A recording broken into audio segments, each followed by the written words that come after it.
আমরা আল্লাহ তাআলার কাছে কৃতজ্ঞ, দুই রত্নকে আল্লাহ তাআলা আমাদেরকে আজকে দান করেছেন। আমাদের মধ্যে এ পর্যায়ে আগমন করেছেন বাংলাদেশের এক নক্ষত্র, আপনাদের সকলের জনপ্রিয় কাছে প্রিয়, আমাদের জননন্দিত ধূমকেতুর মতো উদিত হওয়া বাংলাদেশের একজন আলোচক, বিজ্ঞ আলেম দিন ডক্টর মিজানুর রহমান আজহারী। আমরা অনুপ্রাণকে অত্যন্ত আনন্দিত। আমরা আল্লাহ তাআলার কাছে দোয়া করছি, আল্লাহ তাআলা যেন হযরত দ্বয়ের হায়াতে বারাকা দান করেন, তাদের ইলমে বারাকা দান করেন, তাদের কাছ থেকে আমরা যেন আরো বেশি উপকৃত হতে পারি। আপনারা মাঠ প্রস্তুত করলে আমাদের সাথে আলোচনা শুরু হবে।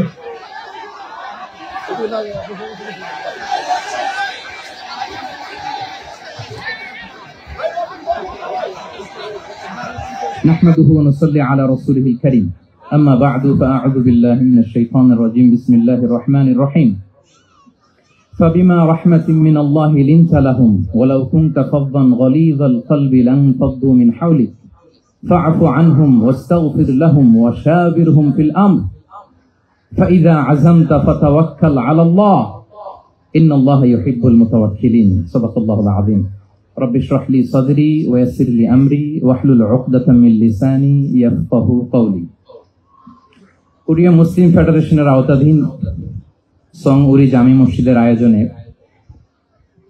ডেজিং ইউনিভার্সিটি স্টেডিয়ামে আজকের আয়োজিত এ দ্বিতীয় বার্ষিক ইসলামী মহাসম্মেলনে আপনারা যারাই উপস্থিত হয়েছেন আপনাদের সবাইকে জানাচ্ছি আন্তরিক শুভেচ্ছা এবং মোবারকবাদ। আহলান ওয়া সাহলান ওয়া মারহাবান বিকুম ফি হাযাল লিকা আত-তাইয়িব আল মুবারাক। শুরুতে আমরা আল্লাহ রাব্বুল ইজ্জা ওয়াল জালালের দরবারে শুকরিয়া জ্ঞাপন করছি যে আল্লাহ তাআলা এত চমৎকার একটি পরিবেশে আমাদের প্রিয় মাতৃভূমি বাংলাদেশ থেকে হাজার হাজার কিলোমিটার দূরে দক্ষিণ কোরিয়ার এই ইউনিভার্সিটির স্টেডিয়ামে কিছুদিনই কথা শুনবার জন্য আমাদেরকে আসার বসার সুযোগ করে দিয়েছেন। আমরা সবাই পড়ে নিচ্ছি কালিমাতুশ শুকর আলহামদুলিল্লাহ। আল্লাহ রাব্বুল ইজ্জা ওয়াল জালালের দরবারে লাখো কোটি শুকর এবং সুজুদ এবং প্রশংসা শেষে আমি আজকের এই প্রোগ্রামের অর্গানাইজিং কমিটিকে অন্তরের অন্তঃস্থল থেকে ধন্যবাদ জানাতে চাই, যারা দীর্ঘদিন অনেক চেষ্টা করে অনেক আয়োজন করে আজকের এই চমৎকার ফুলের বাগানকে তারা সাজিয়েছেন। তাদেরকে আমরা শুভেচ্ছা জানাই, ধন্যবাদ জানাই। আজকের প্রোগ্রামে উপস্থিত আছেন দক্ষিণ কোরিয়া প্রবাসী বিশিষ্ট ব্যবসায়ী ভাইয়েরা, চাকরিজীবী ভাইয়েরা, শ্রমজীবী ভাইয়েরা, এবং দেখতে পাচ্ছি গ্যালারিতে পর্দার অন্তরালে আমাদের মা বোনেরা এসেছে, কচিকাচার সোনামণিরা। তারপর আমি এখানে সিকিউরিটি ডিপার্টমেন্টকে দেখলাম, police department, and I would like to thank from the bottom of my heart to the Daejeon University Authority for giving us this nice venue to organize such an amazing program. May Allah bless them with guidance. আমরা সবাই বলি আমিন। আজকে উপস্থিত আছেন এই প্রোগ্রামের volunteers ভাইয়েরা, press, media, সাংবাদিক বন্ধুরা। আমি সবাইকে আবারও ধন্যবাদ এবং শুভেচ্ছা জানিয়ে শুরু করছি। প্রিয় ভাইয়েরা, আমাদের সময় খুব কম, কথা অনেক বেশি। আল্লাহ শুকরিয়া যে আমরা আমাদের প্রিয় শায়েখ আস-সুন্নাহ ফাউন্ডেশনের চেয়ারম্যান শায়েখ আহমদুল্লাহ হাফিজাহুল্লাহ ওয়া রাআহকে পেয়েছি। উনি কথা বলার পরে আর কিছু বলার অবকাশ থাকে না, সুযোগ থাকে না, এত সুন্দর করে বলেন, ঠিক কিনা বলেন? তো চমৎকার নাসিহা নিশ্চয়ই উনি করেছেন, কোরআন সুন্নাহর আলোকে কিউএস সেশন করেছেন, কোশ্চেন আনসার সেশন করেছেন। আমরা আল্লাহর কাছে দোয়া করি, প্রার্থনা করি শায়েখের আলোচনা থেকে যেন আমরা উপকৃত হতে পারি। শায়েখ যে দিক নির্দেশনামূলক বক্তব্য আমাদের সামনে উপস্থাপন করলেন, আমরা যেন সেগুলোর উপর আমল করতে পারি। প্রিয় ভাইয়েরা, খুব বরকতময় একটা সময় আমরা কাটাচ্ছি। রবিউল আউয়াল মাস, এটা মিলাদুন নবীর মাস, সিরাতুন নবীর মাস, বিষ্ণু ইসলামের সিরাত আলোচনার মাস। পুরো মাস জুড়ে আমরা বিষ্ণু ইসলামের আসিরা আল আতেরা, বরকতময় সিরাত নিয়ে, মিলাদ নিয়ে আমরা আলোচনা করে থাকি। তো আজকের এই সন্ধ্যায় আমি বিষ্ণু ইসলামের সিরাত থেকে ছোট্ট একটা টপিক নিয়ে অল্প কয়েক মিনিট কথা বলবো ইনশাআল্লাহ। এবং আমি আশা রাখবো এখন যেমনি আপনারা ঠিক চুপচাপ নীরব হয়ে বসে আছেন মাগরিবের আজান পর্যন্ত, শেষ পর্যন্ত আপনারা ঠিক এভাবেই বসে আমাদেরকে সাহায্য করবেন, কোঅপারেশন করবেন। প্রিয় ভাইরা, যে টপিকটি আমি চুজ করেছি আপনাদের জন্য আজকের এই কনভেনশনে বা কনফারেন্সে, সেটা হচ্ছে আমাদের প্রিয় নবী বিশ্বনবী মুহাম্মদ রাসূলুল্লাহ সাল্লাল্লাহু আলাইহি ওয়াসাল্লামের আচরণ কেমন ছিল। কেমন ছিল আমার প্রিয় নবীজির আচরণ? তিনি মানুষের সাথে কেমন আখলাকে, কেমন ব্যবহার তিনি করতেন, কেমন ডিলিংস করতেন, তার ইন্টারাকশন গুলো মানুষের সাথে কেমন ছিল, তার আচরণ কেমন ছিল, এই টপিকে আমরা কথা শুনবো। আমরা যদি কোরআনকে জিজ্ঞেস করি যে কোরআন তুমি বলো তো বিষ্ণু ইসলামের আচরণ কেমন ছিল, আমার নবীর আখলাক কেমন ছিল, ব্যবহার কেমন ছিল।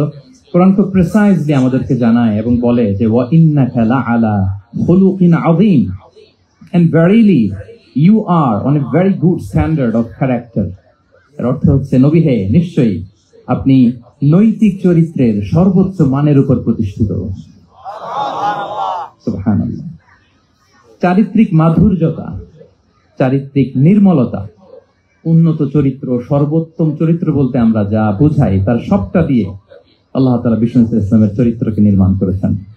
বিষ্ণু ইসলামের মাথার চুল থেকে পায়ের নখ পর্যন্ত একটা কলমের কালির ডট ফেলার ক্ষমতা বিশ্বের কারণে, ঠিক কিনা বলেন? এজন্য আল্লাহ বলছেন ওয়া ইন্নাকা লাআলা খুলুকিন আযীম, নৈতিক চরিত্রের সর্বোচ্চ স্ট্যাটাস, সর্বোচ্চ মানে আপনি নবীকে প্রতিষ্ঠিত।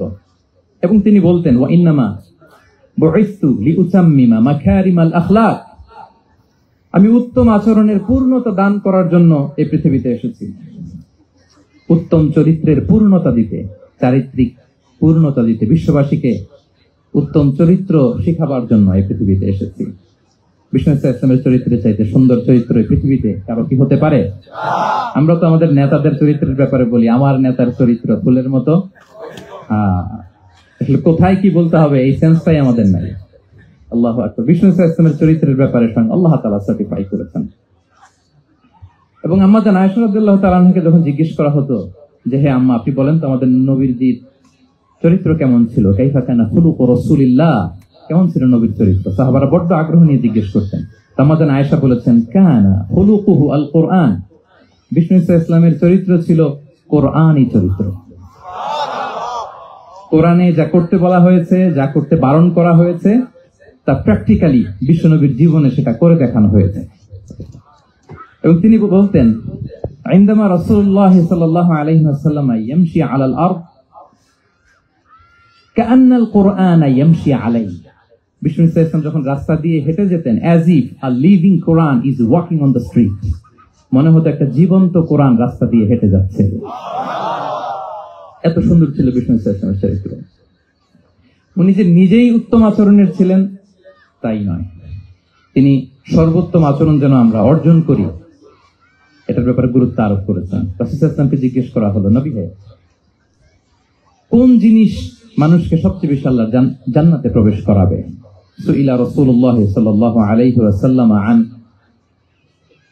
আকসারি মা ইউদখিলুন নাস আল জান্নাহ, জিজ্ঞেস করা হলো নবী কোন জিনিস মানুষকে বেশি জান্নাতে ঢুকাবে? বিষ্ণু বললেন তাকওয়াল্লাহ ওয়া হুসনুল খুলুক, এক হচ্ছে আল্লাহর ভয় আর এক হচ্ছে সুন্দর আচরণ। সুবহানাল্লাহ। তাহলে এই হাদিস থেকে বুঝলাম যারা বেশি নামাজ পড়বে তারা বেশি জান্নাতে ঢুকবে নাকি? নামাজ পড়তে পড়তে যারা কপাল কালো করে ফেলছে এরা ঢুকবে না? যারা হজ করতে করতে বড় হাজী সাহেব হয়েছে, জিকির করতে করতে হাতে 3-4টা তাসবিহ রেখেছে, তাদের কথা বলা হয়েছে? এগুলো নিঃসন্দেহে অনেক বড় আমল, কিন্তু সবচাইতে বেশি জান্নাতে প্রবেশ করাবে যে আমল, বিষ্ণু বললেন এক হচ্ছে আল্লাহর ভয় আর এক হচ্ছে সর্বোত্তম আচরণ।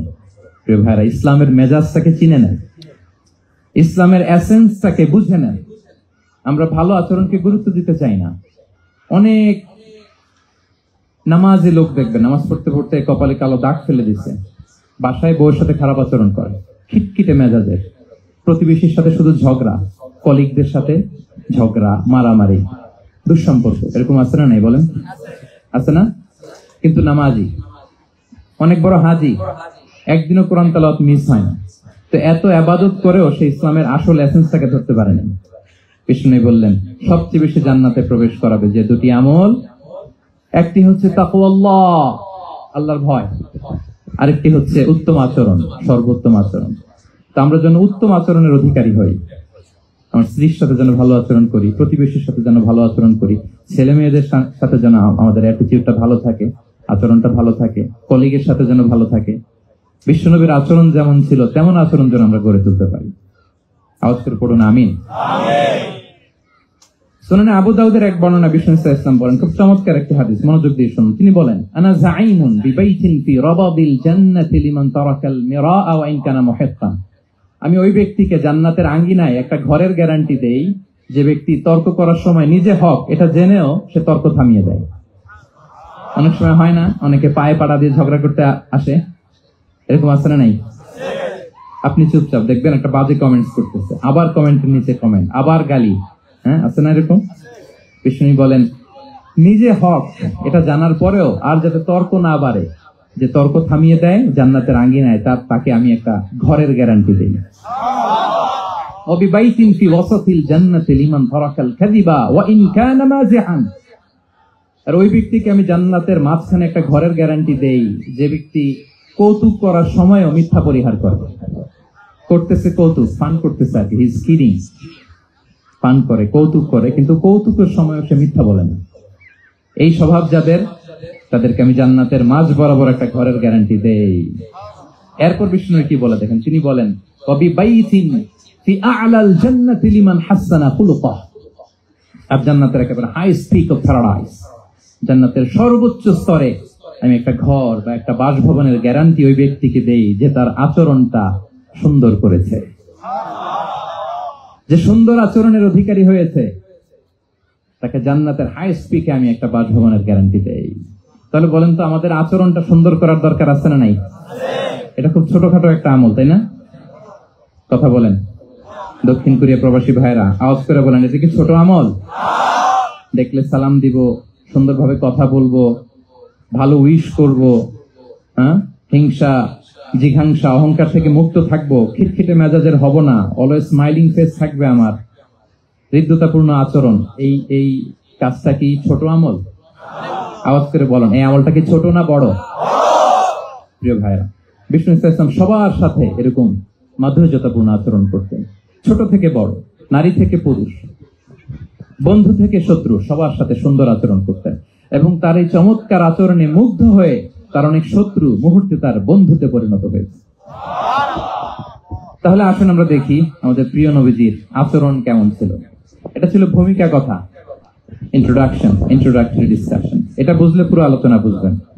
আলোচনার এই পর্যায়ে এসে আমি যতটুকু বললাম এটা সবার কাছে ক্লিয়ার না ভাইরা? প্রিয় নবীজির আচরণ কেমন ছিল এটা নিয়ে আমরা শুনি। শুরুতেই আমরা দেখি যে শিশুদের সাথে বিষ্ণু ইসলাম কেমন আচরণ করতেন। এই যে এত বলার পরেও লুকিয়ে লুকিয়ে অনেকে মোবাইল বের করেন, আপনি যে ডিস্টার্ব করতেছেন আমাদের, মেহরবানি করে করবেন না, এদিকে তাকান। তাহলে শিশুদের সাথে পেয়ারা নবীজি কেমন আচরণ করতেন সেটা আমরা শুনবো। আমরা যদি থ্রু দ্য লেন্স অফ সিরা অথবা through the lens of Sunnah lens দিয়ে, আমরা তো এক একজন এক এক লেন্স লাগাই, তো দেখবেন যে সুন্দর একটা গ্লাস পরলে যেটা যেই কালার ওইটা দেখা যায়, কিন্তু নীল গ্লাস পরলে গোটা দুনিয়াটা, লাল গ্লাস লাগালে দুনিয়াটা। এই জন্য কোরআনের লেন্স দিয়ে আমরা বিশ্ব দেখি। কোন লেন্স দিয়ে বিশ্ব দেখবো?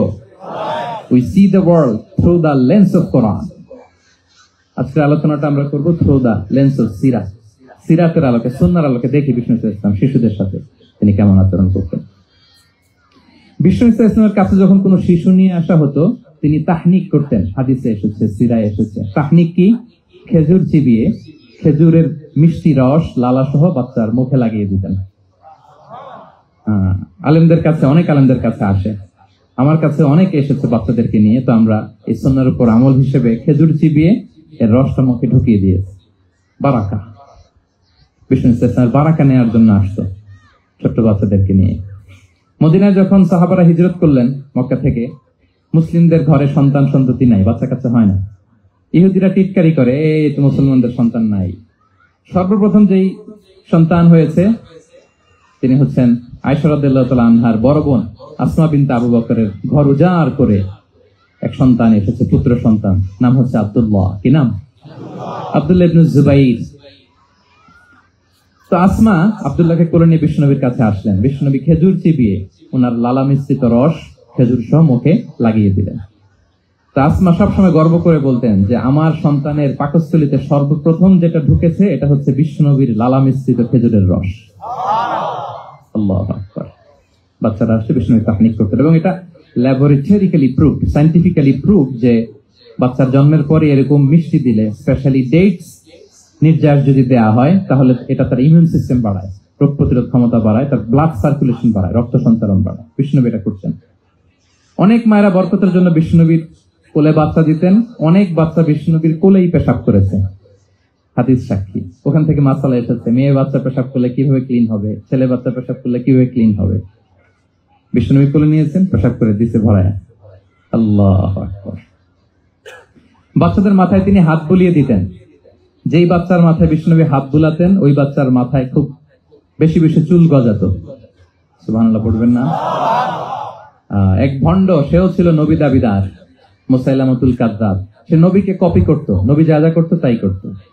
তো সেও তার এলাকায় অনেক বাচ্চাদের মাথায় হাত বুলাই দিতে শুরু করলো, যে মুহাম্মদ বাচ্চার মাথায় হাত বুলালে বাচ্চার মাথায় চুল বড় হয়, আমিও তাই করবো। সে বলতো আমিও নবী। সে বলতো নবু আনিস শুনলি ওয়ানিস শুনলাকি মুহাম্মদ, হে মুহাম্মদ, নবু তোমার অর্ধেক আমার অর্ধেক। কি মামুর বাড়ির আবদার দেখছেন? বলে আমারটা আমাকে বুঝিয়ে দাও। তো নবীকে কপি করত। বিশ্বনবী কুয়ার মধ্যে লোনা পানির কুয়ায় থুতু ফেললে মুহূর্তে লোনা পানির কুয়া মিঠা পানির কুয়ায় পরিণত হতো। এই বদমাসটা যখন কপি করে থুতু মারছে ওদের এলাকার কুয়ায়, ওটা ছিল মিঠা পানি, ওটা মুহূর্তের মধ্যে লোনা পানির কুয়া হয়ে গেছে। তো বিশ্বনবীকে কপি করে সে তার এলাকার নবজাতক বাচ্চাদের মাথায় যখন হাত বুলিয়ে দিতে শুরু করলো, পরবর্তীতে দেখা গেল ওই বাচ্চাগুলো আজীবন ছিল টাক মাথা। চুল বাড়বে তো দূরের কথা, তাদের মাথায় চুলই ওঠে নাই। আল্লাহু আকবার, মুজিজাতুন নবী। বিষ্ণু মাথায় হাত বুলিয়ে দিতেন, বাচ্চাদেরকে চুমু খেতেন। আপনারা বাচ্চাদেরকে কোলে নেবেন, আদর করবেন, চুমু খাবেন, বিষ্ণুর সুন্নাহ এটা। বাচ্চাদের সালাম দিতেন। মাঝে মাঝে বাচ্চাদের সাথে মজা করতেন, তাদের সাথে খেলাধুলা করতেন। বাসার সময় পেলে এটা করবেন, ছেলেমেয়েদেরকে নিয়ে খেলতে নেমে যাবেন। শুধু বাচ্চাদের সাথে ফান করতেন এমন না, ভুল দেখলে শুধরে দিতেন। এক ছোট্ট বাচ্চা কোলে বসে খাবারের প্লেট থেকে এখান থেকে ধরে ওখান থেকে ধরে, তাও বাঁ হাতে। বিষ্ণু বললেন, ইয়া গোলাম সাম্মিল্লাহ, বিসমিল্লাহ বলো। কুল বিয়ামিনিক, বাঁ হাতে নয় ডান হাতে খাও।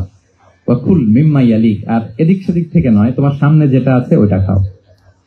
সুবহানাল্লাহ, শুধরে দিতেন। সাদাকার খেজুরের স্তূপ ছিল, যাকাতের খেজুর। হাসান রাদিয়াল্লাহু তাআলা আনহু, বিষ্ণু ইসলামের দৌহিত্র, ছোট্ট মানুষ, হাঁটতে হাঁটতে যে খেজুরের স্তূপের ওদিকে খেজুর নিয়ে খেলতেছেন, হঠাৎ একটা খেজুর খেতে আরম্ভ করলেন। বিষ্ণু বললেন, কেহ কেহ, থামো থামো, ওয়াক থু থু। আমরা যে বাংলা ওয়াক থু বলি, এটার আরবি হচ্ছে কেহ। মানে এই নানা ভাই রাখো রাখো রাখো। আলা তাআলাম ইন্না লা নাকুলুস সাদাকা, নানা ভাই তুমি জানো না আমরা হাশিমি খানদানের, আমরা সাদাকার মাল খেতে পারি না। আঙ্গুল ঢুকিয়ে মুখ থেকে খেজুর বের করে দিলেন। সুবহানাল্লাহ। এভাবে ছোট্ট বাচ্চাদের ভুলগুলো শুধরে দিতেন, কারেকশন করতেন। সুনানে নাসাইতে এসছে, কেন রাসূলুল্লাহ সাল্লাল্লাহু আলাইহি ওয়াসাল্লাম ইয়াজুরুল আনসার, তিনি যখন আনসারীদেরকে ভিজিট করতে যেতেন, ফায়ুসাল্লিমু আলা সিবিয়ানিহিম, আনসারী বাচ্চাদেরকে সালাম দিতেন। আপনারা বাচ্চাদের সালাম দেন তো নাকি? নাকি বাচ্চাদের সালামের জন্য বসে থাকেন?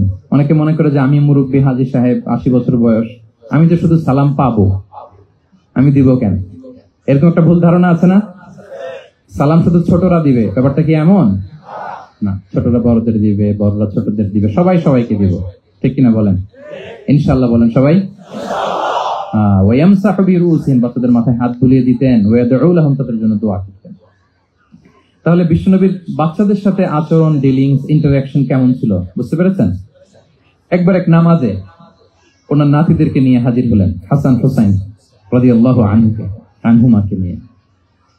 তো নামাজের এক সিজদায় বিশ্বনবী এমন লম্বা সময় সিজদায় পড়ে রইলেন, মাথা আর উঠান না। মুসল্লিরা তো অবাক, সাহাবারা ভাবলেন হায় রে, নবীজি অসুস্থ হয়ে গেলেন নাকি, অথবা ওহী নাজিল হলো নাকি। নামাজ শেষে সাহাবারা জিজ্ঞেস করলেন, ইয়া রাসূলুল্লাহ, আপনি কি অসুস্থ হয়েছেন নাকি ওহী নাজিল হচ্ছিল? এত লম্বা সিজদা দিতে তো কখন দেখি নাই। বিশ্বনবী বললেন, না না, কুল্লুন যালিকা লাম ইয়াকুন, কোনটাই না, বরং ওয়ালাকিন্না বিনি ইরতাহালানি, আমার নানা ভাই হাসান হুসাইন সিজদারত অবস্থায় আমার পিঠের উপরে উঠে বসেছিল। ফাকারিহতু আন উআজ্জিলাহু হাত্তা ইয়াকদিয়া হাজাতা, আমি উঠে গেলে তাদের ডিস্টার্ব হবে, এজন্য সিজদায় পড়েছিলাম। যতক্ষণ তাদের পিঠে উঠে খেলতে মনে চেয়েছে তারা খেলেছে, তারা নেমেছে, তারপরে সিজদা থেকে মাথা উঁচু করে দাঁড়িয়েছি। কি কনসিডারেশন ছিল, কি কনসিডারেট পিপল ছিলেন। সুবহানাল্লাহ বিহামদি। তো আমরা কাঁধে নিয়ে খেলবো তো দূরের কথা, আমরা অনেকে বাচ্চাদেরকে মসজিদে দেখলেই রেগে যাই, আছে না নাই? অনেক মুরব্বীরা আছে মসজিদে বাচ্চা দেখতে পারে না, দেখবেন হ্যাঁ, খিটখিটে মেজাজের হয়ে যায়, রিঅ্যাক্ট করে। আলহামদুলিল্লাহ গত অনেক বছর ধরে বাংলাদেশে এটা নিয়ে আমরা কন্টিনিউয়াসলি বলেছি যে না, শিশুদেরকে আপনারা মসজিদে আসলে ধমক দিবেন না, ভুল করলে, আওয়াজ করলে, চিৎকার করলেও তাদেরকে বকা দেওয়া যাবে, বলেন আজকে যদি বকা খেয়ে মসজিদ থেকে ফিরে যায় আর কোনোদিন মসজিদের দিকে পা বাড়াবে? ও যাবে ক্লাবে, হ্যাঁ, ও যাবে গানের কনসার্টে, আর ফেরাতে পারবেন মসজিদে? আর আসবে না। খবরদার, আপনার একটা ধমকের কারণে মসজিদমুখী কোনো শিশু যেন অন্যদিকে না যায়। বুঝাবেন যে আপু এটা আমাদের ইবাদতগাহ, পবিত্র জায়গা, কিন্তু দুষ্টামি করতে হয় না, আওয়াজ করতে হয় না, আল্লাহ তোমাকে অনেক গুনাহ দিবে। গুনার ভয় দেখালে কিন্তু বাচ্চারা দুষ্টামি করে না, দেখবেন। ঠিক কিনা বলেন? এই সেন্সটা তাদের আছে, এভাবে বুঝাবেন। মুসনাদে আহমদ একটা হাদিস এসেছে, বিষ্ণু ইসলাম ওনার চাচাতো ভাইদেরকে নিয়ে দৌড় প্রতিযোগিতা করাতেন, লাইন ধরে দাঁড় করাতেন আর বলতেন, মান সাবাকা ইলাইয়া ফালাহু কাদা ওয়া কাদা, সবাই দাঁড়াও, দেখি কে কার আগে আমাকে দৌড়ে ধরতে পারে, যে ধরতে পারবে তাকে পুরস্কার দিব। আল্লাহু আকবার। এবং বিষ্ণুনবীর এই কথা শুনে সবাই দৌড়ে যে বিষ্ণুনবীর ঘাড়ের উপর উঠতো, বুকের উপর উঠতো, ঝাঁপিয়ে পড়তো, বিষ্ণুনবী সবাইকে ধরে আগলে নিতেন, প্রত্যেকের গালে চুমু খেতেন। পড়েন সুবহানাল্লাহ। এই ছিল শিশুদের প্রতি বিষ্ণু ইসলামের আচরণ। তো আমরা এরকম আচরণ করি কিনা? আমাদের আচরণটা আমাদের বাচ্চা, আমাদের আত্মীয় স্বজনের ছোট ছেলে মেয়ে, আমরা কোথাও শিশুদেরকে যদি দেখি, আমরা তাদের সাথে কিভাবে আচরণ করি একটু মিলিয়ে নিন। কার আচরণ কেমন, এরকম করেন কিনা আমি আর জিজ্ঞেস করতে চাইলাম না, জাস্ট আস্ক ইউরসেলফ, নিজেকে জিজ্ঞেস করুন যে আমরা আমাদের বাচ্চাদের সাথে এরকম আচরণ করি কিনা। তাহলে প্রথম পয়েন্টটা ক্লিয়ার, শিশুদের সাথে বিষ্ণু ইসলামের কেমন আচরণ ছিল। এটা কি আপনাদের কাছে ক্লিয়ার হয়েছে প্রিয় ভাইরা? আপনাদের কষ্ট হচ্ছে না? হ্যাঁ, শেষ করে দিব? আরো কয়েক মিনিট শুনবেন তো? ইনশাআল্লাহ পড়ুন সবাই। আচ্ছা, শিশুদের পার্ট শেষ, এবার দেখি বয়স্কদের সাথে, অ্যাডাল্টদের সাথে বিষ্ণু ইসলামের আচরণ কেমন ছিল, বড়দের সাথে কেমন আচরণ করতেন আমরা আসুন দেখি। সাহাবারা তো সবচেয়ে বেশি বিষ্ণুনবীর সঙ্গ পেয়েছেন, তাই না? বিষ্ণুনবীর সবচেয়ে বেশি সঙ্গ পেয়েছেন কারা? আওয়াজ করে বলুন, ক্লাসের মতো কারা? সাহাবারা সবচেয়ে বেশি সঙ্গ পেয়েছেন। তাদের সাথে কেমন আচরণ ছিল? যে আয়াতটি দিয়ে আমি শুরু করেছি, আল্লাহ বলেছেন, ফাবিমা রাহমাতিন মিনাল্লাহি লিনতা লাহুম ওয়ালাউ কুনতা ফাযযান গালিযাল কলবি লানফাদ্দু মিন হাওলিক। সাহাবারা বিষ্ণুনবীর এত ভালোবাসা পেয়েছেন, এত সুন্দর আচরণ পেয়েছেন, তারা বিষ্ণুনবীকে সব সময় আগলে রাখতে চাইতেন, ঘিরে থাকতে চাইতেন, তার সঙ্গ ছাড়তে চাইতেন না। বলুন সুবহানাল্লাহ। সবসময় ঘিরে রাখতে চাইতেন। বাসায় ভাল লাগে না, বিষ্ণুনবীর কাছে চলে যেতেন। ওয়াইফের সাথে মনোমালিন্য, নবীর দরবারে চলে যেতেন। এমনকি কোন সাহাবীর পেটে যদি ক্ষুধা লাগতো, ঘরে খাবার না থাকতো, তারা বিষ্ণুনবীর কাছে চলে যেতেন। তারা বলতেন, নবীর চেহারার দিকে তাকিয়ে থাকলেই আমাদের ক্ষুধা মিটে যেত। আগলে রাখতেন সবসময় বিষ্ণু ইসলামকে। আর সবসময় বিষ্ণু ইসলাম একটা স্মাইলিং ফেস নিয়ে তাদের সাথে কথা বলতেন, মুচকি হাসবেন। বিষ্ণু বলেন, তাবাসসুমুকা ফি ওয়াজহি আখিকা সাদাকা, you smile to your brother, it's a charity. তোমার ভাইয়ের দিকে তাকিয়ে তুমি যে মুচকি হাসো, এটা সাদাকা দেওয়ার সওয়াব কামিয়ে ফেলে তুমি। এবং সাহাবারা বলতেন, মা রাআইতু আহাদান আকসারা তাবাসসুমান মিন রাসূলিল্লাহ সাল্লাল্লাহু আলাইহি ওয়াসাল্লাম। বিষ্ণুনবীর চাইতে বেশি কাউকে আমরা কোনোদিন মুচকি হাসি দিতে দেখিনি। মুচকি হাসেন তো আপনারা? তো গোমরা মুখ করে রাখছেন কেন? হাসেন, হাসেন, মুচকি হাসেন, হাসবেন। হাসতে পয়সা লাগে? হ্যাঁ, কত অন লাগে বলেন মুচকি হাসি দিতে? হ্যাঁ, আচ্ছা, লাগে না তো মুচকি হাসবেন। হাসতে যদি সাদাকার সওয়াব হয়, তো আমরা মুখ গোমরা করে রাখবো কেন? আমরা কি করব? মুচকি হাসবো। রাজি আছেন? দেখবেন, যিনি মুচকি হাসে তাকে সবাই পছন্দ করে, আর যিনি গোমরা মুখ থাকে তার দেখতে ভালো লাগে। আমার ভালো লাগে না, আপনাদের লাগে? লাগে? লাগে না, লাগে না। হাসি কিন্তু সংক্রামক, ইতিবাচক ভাবে সংক্রামক। আপনি হাসলে দেখবেন, হেসে হেসে কথা বলে যার সাথে বলতেছেন তারও একটা হাসি। আপনি গোমরা মুখে থাকলে ওই ব্যক্তিও গোমরা মুখ, ঠিক কিনা বলেন? এবং মুচকি হাসলে স্বাস্থ্য ভালো থাকে, মানসিক স্বাস্থ্যের সাথে এটা সম্পর্ক আছে। মুচকি হাসবেন। মোবাইল বন্ধ করবেন। এই যে খুব দায়িত্বশীলতার সাথে আমি মুচকি হেসে হেসে ভিডিও করতেছি। প্রিয় ভাইয়েরা, দেখেন বিষ্ণু ইসলাম কেমন কনসিডারেট ছিলেন। বিশ্বনবী যদি কারোর সাথে মুসাফা করতেন, ভাই একটা হাত মিলান তো, এই যে ওই লোক হাত সরানোর আগে বিশ্বনবী হাত সরাতেন না। যখন উনি হাতটা টান দিতেন, তখন নবী হাত টান দিতেন। কারোর সাথে কথা বলার সময় এইভাবে আর চোখে তাকাতেন না, এইভাবে না। কথা বলতে হইলে ঘুরে তার দিকে হয়ে তাকে সম্মান দিয়ে, রেসপেক্ট দিয়ে কথা শুরু করতেন। কেউ কোনো গুরুত্বপূর্ণ কথা কানে কানে বলতে চাইলে তিনি কথা শেষ না হওয়া পর্যন্ত মাথা সরাতেন না। সুবহানাল্লাহ, আস্তে বলেন। আল্লাহু আকবার, আল্লাহু আকবার। একটু মিলিয়ে নেই, আসলে কি আমরা পারি এত চমৎকার আচরণ উপহার দিতে? আল্লাহ, কতটা কনসিডারেট ছিলেন দেখেন। এক বেদুইন, অক্ষর জ্ঞানহীন মানুষ, সভ্যতার ছোঁয়া তার মধ্যে লাগেনি। সে মসজিদে নববীতে ঢুকে একবার মসজিদে নববীর মাঝখানে পেশাব করা শুরু করলেন। কি করা শুরু করলেন? কোথায়? টয়লেটে? কোথায়? ইসলামের সবচাইতে দ্বিতীয় সবচাইতে পবিত্র জায়গা বিশ্বনবীর মসজিদের মাঝখানে। সাহাবারা তাকে মারতে উদ্ধত হলেন। বিষ্ণু বললেন, দাঁড়ো, থামো থামো, এই থামো থামো। কারণ প্রস্রাব করার সময়, টয়লেট করার সময় হুট করে কাউকে ধমক দেওয়া যায় না, ডাকা যায় না, দরজায় বড় নক করা যায় না, নক করা যায় না, করলে তার ক্ষতি হতে পারে, এটা করবেন না। বিষ্ণু বললেন, দাও ওয়া হারিকু আলা বাউলিহি সাজলান মিন মা। এই রাখো রাখো, বেচারাকে পেশাব করতে দাও, করতে দাও, করতে দাও, পেশাব করতে দাও। সে পেশাব শেষ করলো। বিষ্ণু বললেন, এক বালতি পানি ঢেলে দাও। এই এক বালতি পানি বালুতে মিশে জায়গাটা পরিষ্কার হয়ে যাবে। এরপর বিষ্ণু সাল্লাল্লাহু আলাইহি ওয়াসাল্লাম বললেন, ফাইন্নামা বুইসতুম মুয়াসসিরিন ওয়া লাম তুবআসু মুআসসিরিন। তোমরা এত কঠোর হচ্ছ কেন? আল্লাহ তো তোমাদেরকে কঠোর করে পৃথিবীতে পাঠাননি, সহজপন্থী করে আল্লাহ তাআলা আমার এই উম্মতকে পৃথিবীতে পাঠিয়েছে। পড়েন সুবহানাল্লাহ। দেখেন কত চমৎকার আচরণের ছিলেন। এবং পরে লোকটাকে বুঝিয়ে বললেন, সে কালিমা পড়ে মুসলমান হয়ে গিয়েছে। আল্লাহু আকবার। এই ছিল বিষ্ণু সাল্লাল্লাহু আলাইহি ওয়াসাল্লামের ইন্টারঅ্যাকশন সাহাবাদের সাথে। এবং সাহাবাদের জন্য তিনি দোয়া করতেন প্রাণ ভরে। প্রিয় ভাইরা, দোয়া চাওয়া, দোয়া করা দুটোই সুন্নাহ। প্রাণ ভরে তিনি সাহাবাদের জন্য দোয়া করেছেন। বিষ্ণু সাল্লাল্লাহু আলাইহি ওয়াসাল্লাম একবার ওয়াশরুম সেরে এসে দেখলেন কে যেন অজুর পানি রেখে গিয়েছে। জিজ্ঞেস করলেন, কে রেখেছে? বলা হলো, আব্দুল্লাহ ইবনে আব্বাস রেখে, ছোট্ট আব্দুল্লাহ। বিষ্ণু সাল্লাল্লাহু আলাইহি ওয়াসাল্লাম খুশি হয়ে গেলেন, হায় রে, সে কিভাবে খেয়াল করলো আমি এখন ওয়াশরুম থেকে আসলেই তো আমার অজুর পানি লাগবে।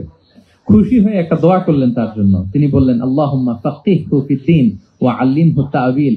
মানে হে আল্লাহ, আপনি তাকে দ্বীনের জ্ঞান দেন এবং কোরআনের ব্যাখ্যা তার শিক্ষা দেন। বিশ্বনবীর এই দোয়া এমন ভাবে কবুল হয়েছে, এই আব্দুল্লাহ ইবনে আব্বাস যত মুফাসসির পৃথিবীতে আসবে সকল মুফাসসিরদের সম্রাট হিসেবে আল্লাহ তাকে কবুল করেছেন। বিশ্বনবীর দোয়া তারা পেয়েছেন। উম্মে সুলাইম রাদিয়াল্লাহু তাআলা আনহা, আনাস রাদিয়াল্লাহু তাআলা আনহুকে নিয়ে আসলেন। বললেন, নবী হে, আপনি এসেছেন, আমরা যে এত খুশি মদিনাবাসী, সবাই দেখে আপনার হাতে কিছু না কিছু হাদিয়া দেয়, আমি কি দিব? কিছু দেয়ার নাই, কিছু দেয়ার নাই। আমি গরিব মানুষ, আমি আমার নাট ছেঁড়া ধন, কলিজার টুকরা আনাস, আমার শিশু সন্তানটারাই আপনারে হাদিয়া দিয়ে দিলাম। খোয়াই দিমুকা আনাস। নবী হে, সে আপনার ছোট্ট খাদেম হবে, আপনার কাজ করে দিবে। উদুল্লাহ আলাহ, আপনি তার জন্য একটু দোয়া করেন। বিষ্ণু দোয়া করলেন, কি দোয়া করলেন? আল্লাহুম্মা আকফির মালাহু ওয়া ওয়ালাদা। আল্লাহ আনাসের সম্পদও বাড়ায় দাও, ওয়া ওয়ালাদা, তার সন্তানও বাড়ায় দাও। দেখেন এই দোয়ার কি বরকত। এই দোয়ার বরকতে আনাস বলে, মদিনাতে যত খেজুর বাগান ছিল সবগুলো খেজুর বাগানে বছরে খেজুর হতো একবার, কিন্তু নবীর দোয়ার বরকতে আমি আনাসের বাগানে খেজুর হতো বছরে 2 বার। আর ওনার সর্বসাকুল্যে ছেলে মেয়ে ছিল, কোন বর্ণনায় 78 জন, কোন বর্ণনায় 80 জন। আমাদের পুরো বংশে আছে 80 জন। কথা বলেন, আপনার পুরো গোষ্ঠীতে 80 জন আছে? ওনার শুধু ছেলে মেয়ে, একজনের ছেলে মেয়ে কয়জন? 80 জন। বিষ্ণুনবীর দোয়া কি ইন্টারেকশন দেখেন, একজন ট্রু লিডারের কি বৈশিষ্ট্য। তিনি সাহাবীদের ভালো গুণ দেখলে তাদেরকে উৎসাহিত করতেন, ইন্সপায়ার করতেন, প্রশংসা করতেন। আবু মুসা আল-আশআরী রাদিয়াল্লাহু তাআলা আনহু, তিনি রাত জেগে চমৎকার কণ্ঠে তেলাওয়াত করতেন। একদিন তার ঘরের পাশ দিয়ে বিষ্ণুনবী যাচ্ছিলেন। পরের দিন বললেন, আবু মুসা, আমি কিন্তু তোমার কণ্ঠ শুনেছি, বড় সুরেলা গলা তোমার। লাকাদ উতিতা মিজমারান মিন মাজামিরি আলি দাউদ। দাউদ নবীর গলায় আল্লাহ যে সুরের ঝংকার দিয়েছেন, এই উম্মতের মধ্যে আল্লাহ তোমার গলায় সেই সুরের লহরী ঢেলে দিয়েছেন। আচ্ছা বলেন, নবী যদি প্রশংসা করে যে তোমার তেলাওয়াতটা খুব সুমধুর হয়েছে, তার কেমন লাগবে বলেন তো? আচ্ছা নবী বাদ দেন, শায়েখ আব্দুর রহমান আস-সুদাইস এসে যদি আপনারে বলে, তোমার কণ্ঠটা তো বড় মিষ্টি, তোমার কণ্ঠ রেসাইটেশন তো বড় সুন্দর, কেমন লাগবে আপনার? আর স্বয়ং বিশ্ব নবী যদি বলে, সুবহানাল্লাহ পড়বেন না? আল্লাহু আকবার। এইভাবে বিষ্ণু সাহাবাদেরকে উৎসাহিত করতেন। মাঝে মাঝে প্রশ্ন করতেন, তাদের অ্যাটেনশন গ্রো করার জন্য তিনি প্রশ্ন করতেন। একবার বলেন দেখি, কে বলতে পারে ইন্না মিনাশ শাজারি শাজারা লা ইয়াসকুতু ওয়ারাকুহা মাসালুহা মাসালুল মুমিন? একটা গাছ আছে, এই গাছের পাতা ঝরে না, এর দৃষ্টান্ত মুমিনের দৃষ্টান্ত। কে পারো দেখি? কোন সাহাবী পারে না, কারণ তারা ভাবতেছিল দূরের ওই সিরিয়ার কোন গাছ হবে, অমুক জায়গার মরুভূমির গাছ হবে, ঘরের পাশে যে খেজুর গাছ ওইটা আর কেউ হবে না। ভাবছে প্রশ্ন যেহেতু করছে, এত সহজ উত্তর হইলে তো প্রশ্ন করার কথা ছিল না। তারা এইটা বলে ওইটা বলে, ক্যাকটাস গুলমলতা ওই গাছ, নই বলে না, ইন্নাহা আন-নাখলা, এটা খেজুর গাছ। কি গাছ? তো আব্দুল্লাহ ইবনে ওমর তখন খুব ছোট, তিনি মনে মনে ধরে ফেলছিলেন, কিন্তু ভয়ে বলে না। তো বাসায় যে ওমর রাদিয়াল্লাহু বলে, আব্বা আপনারা কেউ পারেন না, আমি তো জানতাম এটা খেজুর গাছ, তো বললা না যে? আব্দুল্লাহ বলে, আপনি পারেন না, অন্যান্য সাহাবারা বাচ্চা তারা কেউ পারে না, আমি কেমনে কই? ওমর রাদিয়াল্লাহু বললেন, আজকে যদি তুমি বলতে পারতে লাল উট পেলে আরবরা যে যত খুশি হয়, আমি তার চেয়েও বেশি খুশি হয়ে যেতাম। নবীর সামনে আমার বুকটা এত বড় হয়ে যেত। আল্লাহু আকবার। দেখেন, প্রশ্ন ছুড়ে দিয়ে মনোযোগ আকর্ষণ করতেন সাহাবাদের, রসিকতা করতেন মাঝে মাঝে। রসিকতা, এক সাহাবী বলেন, ইয়া রাসূলুল্লাহ, আমার চলতে বড্ড কষ্ট হয়, আপনি যদি দয়া করে আমাকে একটা উট দিতেন, তাহলে আমি রাইড নিতাম এটার উপরে, এটা দিয়ে চলতাম, সফরের কষ্ট কমে যেত। বিষ্ণু বলেন, যাও ঠিক আছে, তোমাকে একটা উটের বাচ্চা দিবে। কি দিব? সাহাবী বলেন, ইয়া রাসূলুল্লাহ, আমি চাইলাম কি আর আপনি বললেন কি? আমার তো লাগবে এমন উট যেটা দিয়ে মরুভূমিতে চলা যায়। বিষ্ণু বলেন, ওই উটটাও তো অন্য কোনো না কোনো উটের বাচ্চা। সুবহানাল্লাহ পড়বেন না? ছোট্ট কথা, দেখেন কি রসিকতা, কি সেন্স অফ হিউমার। সুবহানাল্লাহ। সাহাবীদের সাথে এক কাতারে মিশে কাজ করতেন, নিজ হাতে সাহাবীদের সাথে মিশে কি করেছেন? মসজিদে নববী নির্মাণ করেছেন। ৫ম হিজরিতে নিজে মরুভূমির বালু খনন করে পেটে পাথর বেঁধে পরীক্ষা খনন করেছেন সাহাবীদের সাথে। True leader. শুধু তাই নয়, সাহাবারা ভালো পরামর্শ দিলে সেটা অ্যাকসেপ্ট করতেন। আমাদের মধ্যে অনেকের একটা ইগোইস্টিক ঝামেলা আছে, বাড়ির কাজের মেয়ে বলছে, কাজের ছেলে বলছে, এই আমার স্টাফ বলছে, এটা আমি কেন শুনবো? এরকম একটা মেন্টালিটি অনেকের আছে না নাই? অনেক সময় তাদের মধ্য থেকেও ভালো পরামর্শ আসতে পারে না? বলেন পারে কিনা? বিশ্বনবী দেখতেন, কেউ ভালো পরামর্শ দিলে সেটা পিক করতেন, নিয়ে নিতেন। বদরের যুদ্ধে মুসলিম সৈন্যরা কোথায় ক্যাম্প করবে, বিশ্বনবী হঠাৎ একটা জায়গায় ক্যাম্প স্থাপনের নির্দেশনা দিলেন। হাব্বাব ইবনুল মুনজির রাদিয়াল্লাহু তাআলা আনহু, তিনি বললেন, ইয়া রাসূলুল্লাহ, অনুমতি দিলে একটা কথা বলবো। কি কথা? এই যে আপনি ক্যাম্প স্থাপন করলেন এখানে, এটা কি আল্লাহর আদেশে না আপনার ইচ্ছায়? নবী বললেন, আমার ইচ্ছা, এটা আল্লাহর আদেশ নয়। বিষ্ণু বললেন, তাহলে ঠিক হয় নাই, লোকেশন সিলেকশন ঠিক হয় নাই, তাহলে কোথায়? হাব্বাব বললেন, ইয়া রাসূলুল্লাহ, ওই যে কূপ দেখা যায় ওখানে, দ্যাটস আওয়ার লোকেশন, ওখানে করলে ভালো হবে। কেন? বলতেছে, আমরা ওখানে ব্যারিকেড দিয়ে রাখবো, পানি আমাদের কন্ট্রোলে থাকবে, কুরাইশরা পানির অভাবে যুদ্ধ ছাড়াই মরবে, আমরা পানি খেয়ে যুদ্ধ করবো। সুবহানাল্লাহ বলেন। বিষ্ণুবীর সাথে সাথে হাব্বাবের কথা মেনে নিলেন, বলে যে না, আমি যে ডিসিশন দিয়েছি সৈন্যদের মধ্যে আবার ছড়িয়ে দাও, we should change our location. আল্লাহু আকবার। তাহলে সাহাবাদের সাথে ইন্টারেকশন কি ফ্র্যাঙ্কলি, কি ওপেন মাইন্ডেড। সুবহানাল্লাহ বিহামদিহি। তাহলে শিশুদের সাথে গেল, বড়দের সাথে, সাহাবাদের সাথেও গেল। আপনারা উঠতেছেন কেন ভাইয়েরা? আসর করেন নাই? কাজা হয়ে যাবে নামাজের জন্য? হ্যাঁ, উঠবেন না মেহরবানি করে, অল্প কয়েক মিনিট, কেউ উঠবেন না, লম্বা সময় তো ওয়াশরুমের ব্যাপার থাকে, অনেকের হয়তো আবার নামাজ ছুটে গিয়ে। আল্লাহ। আচ্ছা, ৩ নম্বরে স্টাফের সাথে, কর্মচারীর সাথে, সেবকের সাথে বিষ্ণু ইসলাম কি আচরণ করেছেন? বিষ্ণু ইসলামের অনেক খাদেম ছিল, সিরাতে এসেছে। সবার কথা তো বলা যাবে না, একজনের কথা বলি, আনাস রাদিয়াল্লাহু তাআলা আনহুর কথা। আনাস, লক্ষ্মীপুরে আমি এক জায়গায় ওনার কোন একটা ওয়াজ করতে যে আমি বললাম, আনাস নামটা কেমন লাগে? কারণ অনেকে বাচ্চা নিয়ে এসে বলে, হুজুর নাম রেখে দেন। তাই আমি বললাম, আজকে এখানে নাম দিয়ে দেই আনাস। এই বছর এই লক্ষ্মীপুরে যত বাচ্চা হবে, যাদের মনে চায় আনাস রেখে দিয়েন। ৩-৪ বছর পরে শুনি আনাস দিয়ে লক্ষ্মীপুর ভরে গেছে।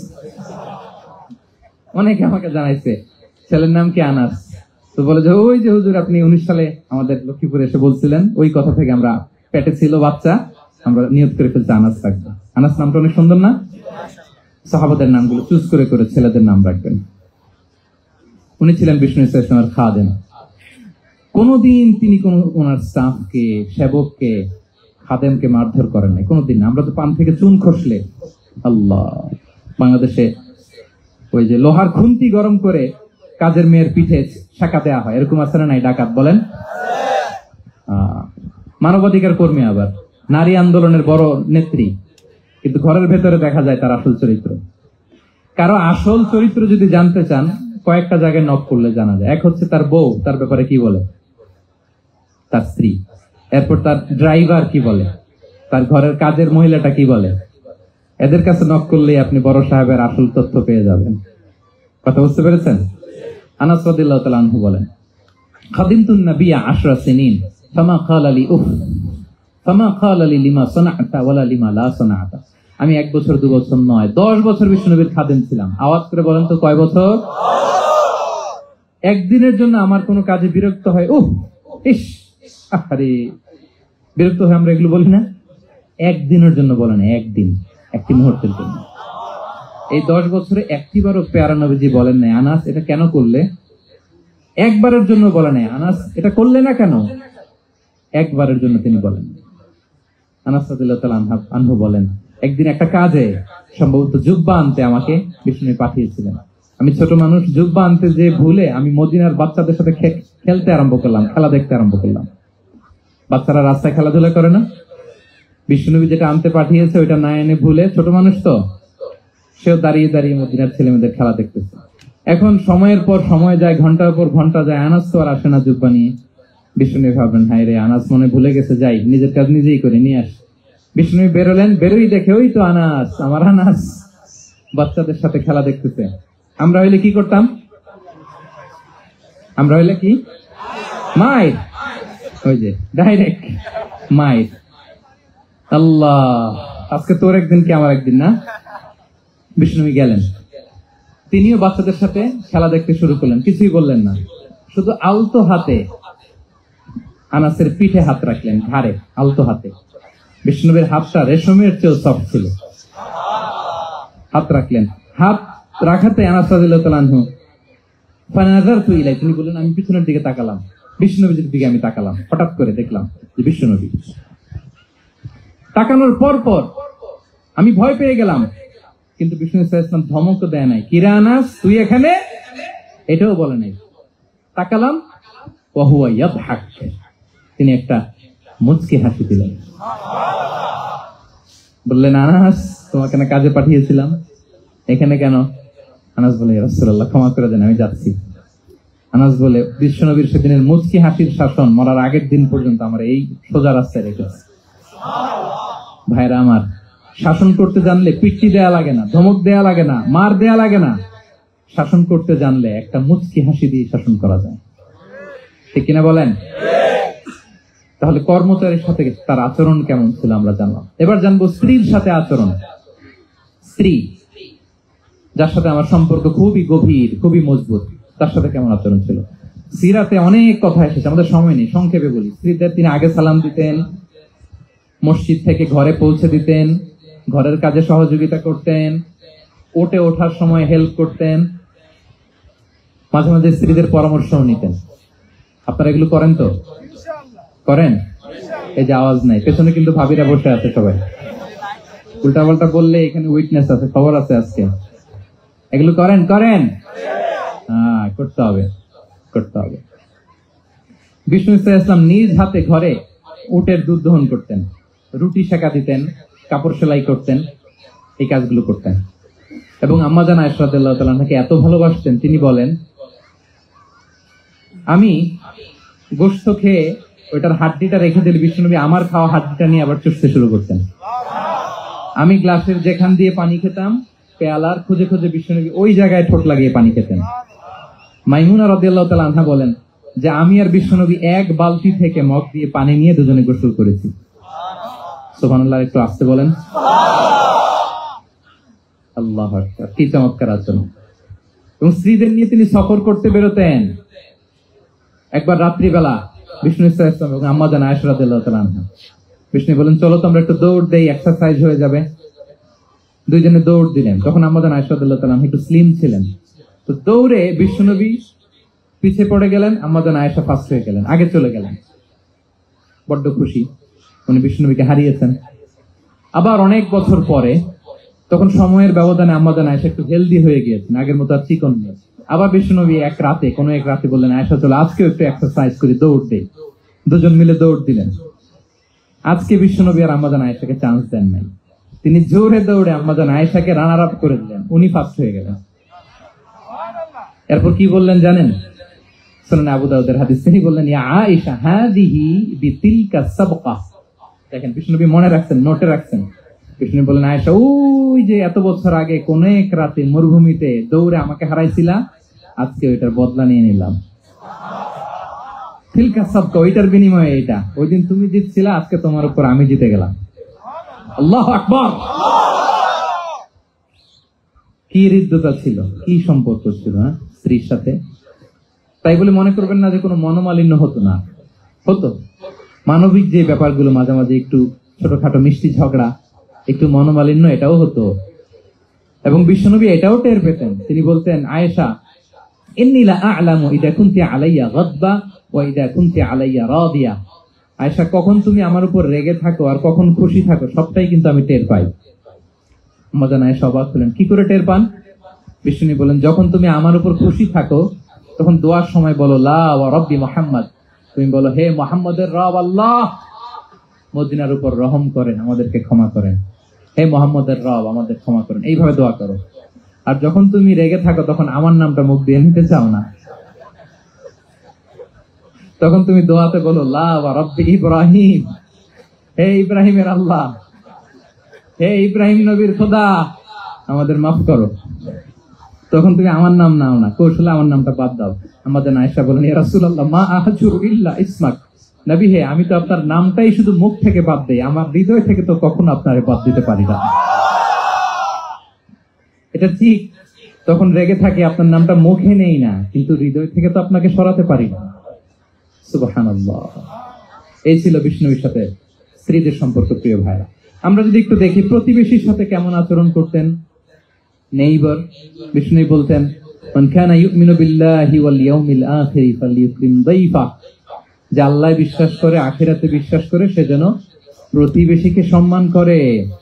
এবং একবার আবু যার আল গিফারি রাদিয়াল্লাহু তাআলা আনহুকে বিষ্ণু সাল্লাল্লাহু আলাইহি ওয়াসাল্লাম বলেন, আবু যার ইযা তাবাখতা মারাতান ফাআকসির মাআ, হে আবু যার, তুমি যদি কখনো ঝোল তরকারি রান্না করো, ঝোলের তরকারি খাইছেন? আপনাদের সাউথ কোরিয়াতে তো বিখ্যাত একটা ঝোলের তরকারি আছে, কি নাম যেন, মাছের ম্যাগি বাগা, মেয়ংথাম। আমরা একটা শব্দ শিখছিলাম, কি যেন বলে, খামসা হামনিদা। কয়েকটা শব্দ শিখাই দিচ্ছে ভাইয়েরা আমাকে। তো এই যে নামটা বললাম, ঝোলের মধ্যে ট্যাংরা মাছ, শিং মাছ ঝোল দেয়া একটা তরকারি। তো আবু যার গিফারিকে বিষ্ণু সাল্লাল্লাহু আলাইহি ওয়াসাল্লাম বলেন, ইদা তাবাখতা মারাকান ফাকফির মা, হে আবু যার, কখনো যদি ঝোলের তরকারি রান্না করো, একটু বেশি করে পানি দিও, যাতে করে তোমাদের পাশাপাশি তোমার প্রতিবেশীর সাথে একটু ঝোল শেয়ার করতে পারো। প্রতিবেশীকে এত গুরুত্ব দিতেন। তিনি বলতেন, লাইসাল মুমিন আল্লাযী ইয়াশবা ওয়া জারুহু জাইউন ইলা জামবিহি, সে মুমিন নয় যে পেট পুরে খায় আর তার প্রতিবেশী না খেয়ে রাত যাপন করে, সে মুমিন নয়। দেখেন প্রতিবেশীকে কত গুরুত্ব তিনি দিয়েছেন। বিশ্বনবীর এক ইহুদি প্রতিবেশী ছিল। কোন ধর্মের? সবাই বলেননি, একসাথে আওয়াজ করে বলেন, কোন ধর্মের প্রতিবেশী? ওই ইহুদির এক ছেলে বিশ্বনবীর কিছু কাজ করে দিতেন। অনেকদিন হলো ছেলেটা আসে না, ছোট্ট ইহুদি ছেলে, মোবাইল বন্ধ, ছোট্ট ইহুদি ছেলে আসে না। খোঁজ নিলেন, শুনলেন সে অসুস্থ। শুনলেন ইহুদি ছোট্ট ছেলেটা কি? বিশ্বনবী দেখতে গেলেন। মুসলিম শিশুকে দেখতে গেলেন নাকি? কোন ধর্মের শিশু? তার মানে আপনার প্রতিবেশী যদি হিন্দু হয়, বৌদ্ধ হয়, খ্রিস্টান হয়, দ্যাট ডাজন্ট ম্যাটার, আপনি তার বিপদে আপদে পাশে থাকবেন। এটা ইসলামের শিক্ষা, ঠিক কিনা বলেন? এই যে আপনাদের এখানে বুদ্ধিস্ট নেইবার আছে, হিন্দু নেইবার আছে, খ্রিস্টান নেইবার আছে, তারা বিপদে পড়লে তো আপনার যাওয়ার দরকার নেই না? যাবেন, খোঁজ খবর নিবেন, ভিজিট করবেন, পাশে দাঁড়াবেন। আপনি যে তাদের খোঁজ খবর নিতেছেন, মুসলিম হয়েও আপনি এত চমৎকার আচরণের, এটা দেখেই অনেকে কালিমা পড়ে মুসলমান হয়ে যাবে। এটাই তো দ্য বিউটি অফ ইসলাম, ইসলামের সৌন্দর্য। বিশ্বনবী হিন্দু মুসলিম ইহুদি বাছেন নাই, ছোট্ট ইহুদিটাকে দেখতে গেলেন। যে দেখে হায়রে কাতর হয়ে সে বিছানায় মৃত্যু সজ্জায় শুয়ে আছে, বাচ্চাটার মাথায় হাত বুলিয়ে দিলেন। হাত বুলিয়ে বাচ্চাটাকে, ইহুদি বাচ্চাটাকে বললেন, আসলিম, হে শিশু, তুমি ইসলাম ধর্ম গ্রহণ করো। এখন ছোট্ট মানুষ, তার বাবা আবার পাশে দাঁড়িয়েছে, আব্বা কি বলে না বলে, সে নাযারা ইলা ওয়াজহি আবি, বাবার দিকে তাকালেন। তার বাবা বলে, আতিয়া আবুল কাসিম, মানে বিষ্ণু সাল্লাল্লাহু আলাইহি ওয়াসাল্লামের কুনিয়াত, বড় ছিল কাসিম, তাকে বলা হতো আবুল কাসিম। ইহুদি বাবা বলল, মোহাম্মদ যা বলে তাই করো। সাথে সাথে সে বলল, আশহাদু আল্লা ইলাহা ইল্লাল্লাহ ওয়া আশহাদু আন্না মুহাম্মাদুর রাসূলুল্লাহ।